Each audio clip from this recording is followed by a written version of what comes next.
In this episode, I talk about my main pillars for how to do social media well. And I'm also pretty damn sleepy.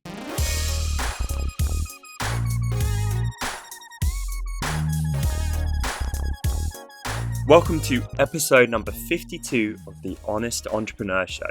My name's Tom Ross, and let's get into it. So I am gonna be honest, I am really tired, guys. I don't like to moan about this stuff, but I just got back from Nottingham. I was at the Affinity Live event with my good friend Ian Barnard and a bunch of other very talented people, and it was a great time. But their team certainly know how to party. I think I left them at like nearly 2 a.m. And then half of them were still going strong into the night. So after that, and then a long train journey back, you might hear me yawn quite a bit in this episode, but I'm still going to try and give value to whoever it is about to ask a question. This question is from Paul. Hi, Tom. I would love your advice for how to utilize different online platforms to grow my audience and reach potential clients and other connections in my industry. Dribbble in particular, plus other platforms like Facebook, LinkedIn, or Instagram. Hey, Paul, welcome to the show. Solid question, if not a little bit vague, if I'm being honest, because how you're essentially asking it is like, how do you use social media to market yourself? And there are a billion ways. I will straight up be honest in the theme of this show. I'm not an expert in Dribbble. I've dabbled a little bit. I don't even think I've got a current active account there, so I'm not going to profess to be like the Dribbble expert.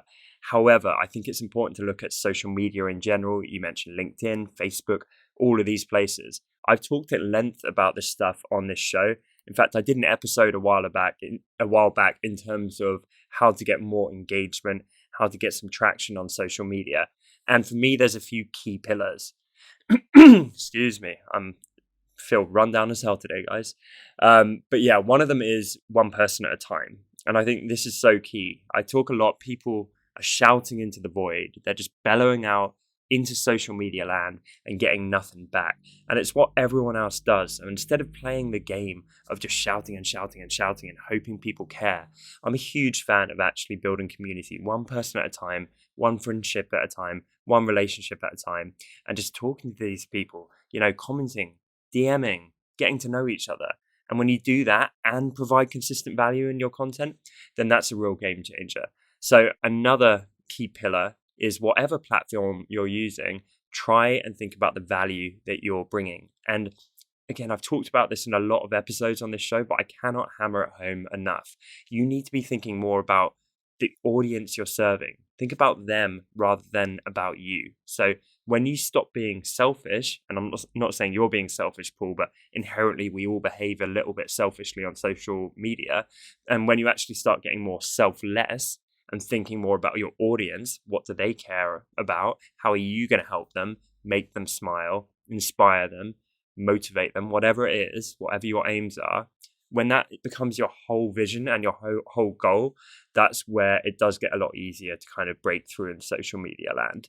I think as well, look at the nuances of each platform. So I know Twitter, for example, is not really a platform for like shouting out and making big announcements. It's more for building one-on-one connections. It is the water cooler of the internet. So on that platform, that's where I try and jump into conversations that people are having. That's where I can open up doors to some influential people that I might struggle to reach otherwise on other networks. And I can just jump in. I can join a wider conversation, or I can put out random thoughts in my day and spark conversation from others. So for me, it's like Twitter as an example. It's just an extension of my thoughts. It lets me open up my personality a little bit more. It lets me share some of my musings in real time and jump into those conversations. Facebook is completely different, by example, and LinkedIn's completely different too. So on LinkedIn, one nuance of that platform is when people comment on your post, they often don't realize that's going to notify and come up in their feed for all their followers to see. So on LinkedIn, yes, you need to be bringing them value, but also pay attention to those kinds of platform-centric nuances. So you could do something like encourage questions to elicit engagement from your audience on LinkedIn. So if you're putting out articles for your intended people, then when people comment in the comments and answer your question, all their followers are going to see that come up in their feeds too. And I think the final thing is, and I've been very hot on this as well, start thinking more about the actual audience and the people who you really are trying to reach, and stop just taking anyone who will come by, especially your peers. And designers are particularly guilty of this. So we all want the ego of like getting all the likes and getting all our friends and our peers and people we respect in our industry saying great job or like love this post.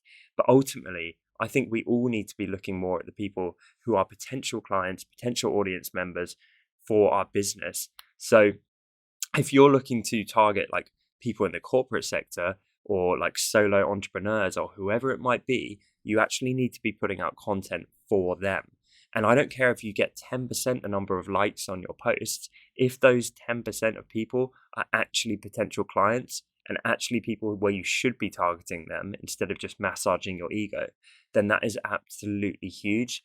And I can't say this enough, guys, because I put this out there and people get a bit inspired, but then they continue not to actually map to that with their actions. So I would really audit your content and really audit and define the audience that you're trying to serve and think like, what can I put out that's going to help them, and screw everyone else. I'm going to talk directly to them and directly help them. So that would be my advice. I hope that answers the question, Paul. Like I say, slightly vague in terms of like, how do I use social media? But those would be my main pillars. Question of the day for all of you watching and listening at home. What is your favorite social network currently? Thank you so much for watching this episode. I appreciate you guys so much. I'm really enjoying the YouTube show. If you are too, then be sure to hit the subscribe icon and tick the little bell to get notifications when I post new content on this platform.